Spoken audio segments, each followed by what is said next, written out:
সকাল থেকে ঘাটালের নানান প্রান্তে বিক্ষিপ্ত অশান্তির ছবি দেখা গেছে।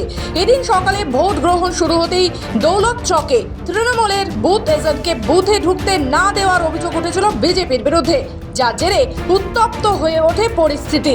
ঘটনার খবর পাওয়া মাত্রই ছুটে যান দেব।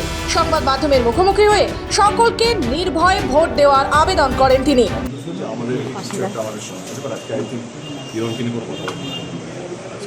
বিজেপি প্রার্থী নাম বলছি না, বিজেপি প্রার্থী অভিযোগ কিছু কথা বলতে আমার মনে বিরোধ নাম আছে। আমি তো 3 মাস ধরে যা মানে সবাই যেন মিথ্যে কথা বলে বলে সারা 3 মাস তাকে দিল আক্রমণ করে এবং আমার আজকে আসনটাকে ও আজকেও কিছু একটা হেডলাইন থাকার জন্য চেষ্টা করছে এবং ওনাকে শুভেচ্ছা এবং ওনাকে শুধু ওনাকে ঘাটাল লোকসভা কেন্দ্রে যেই দলের প্রার্থী আজকে দাঁড়িয়েছে তাদেরকে শুভেচ্ছা এবং ভোটারদের ঘাটাল লোকসভা কেন্দ্রে যেটা আমার কেন্দ্র 10 বছর ধরে ছিল এবারও আমি দাঁড়িয়েছি এখান থেকে প্রত্যেকে বলবো কি আসুন আপনাদের মন পছন্দের প্রার্থীকে ভোটটা নেন, কোনো অসুবিধা নেই, কিন্তু আসুন ভোটটা দিন।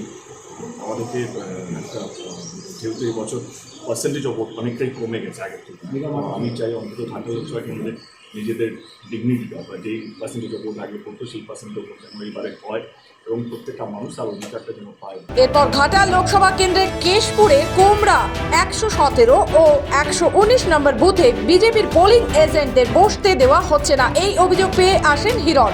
বিজেপির পোলিং এজেন্টকে বাড়ি থেকে নিয়ে তিনি বুথে পৌঁছন এবং বুথের বিজেপির পোলিং এজেন্টকে বসার ব্যবস্থা করে দেন কেন্দ্রীয় বাহিনীর সঙ্গে, সেখানে তার বচসা হয়। আমি তো সারা রাত ধরে আনন্দপুর কেশপুর ঘুরে বেরিয়েছি, কোথাও সেন্ট্রাল ফোর্সকে দেখতে পাইনি। সেন্ট্রাল ফোর্স শুধুমাত্র স্কুলের ভিতরে বসে খাওয়া দাওয়া করছিলেন তারা এবং রাত্রিবেলা ঘুমিয়েছেন। আর আমাদের কেশপুর থানার ওসি অমিত মুখার্জি এবং আমাদের আনন্দপুর থানার ওসি সানি, এরা দুজনে মিলে তৃণমূলকে জেতানোর জন্য দায়িত্ব নিয়ে সারা রাত ধরে আমাদের কর্মীদের বাড়ি ভাঙচুর করেছে। কালকে কেশপুর আনন্দপুর খালি বোমের বৃষ্টি হচ্ছিল এবং আমাদের পোলিং এজেন্টদের বাড়িতে গিয়ে চমকেছে ধমকেছে এবং আজকে সকালে যখন রিপোর্ট নেন, আমি আপনাকে এক্স্যাক্টলি রিপোর্ট এখন দিতে পারবো না। প্রত্যেক বুথে আমাদের পোলিং এজেন্টদেরকে বার করে দিয়েছে, কোথাও সেন্ট্রাল ফোর্স কিছু নেই, বার করে দিয়ে তারা তৃণমূলের অফিসে বসিয়ে রেখেছে এবং অর্ধেক জায়গায় আমাদের এখনও পোলিং এজেন্ট বসতে পারেনি। মানে এটা কি গণতন্ত্র আমি জানি না, ভারতবর্ষের কি গণতান্ত্রিক ব্যাপার আমি বুঝে উঠতে পারলাম না।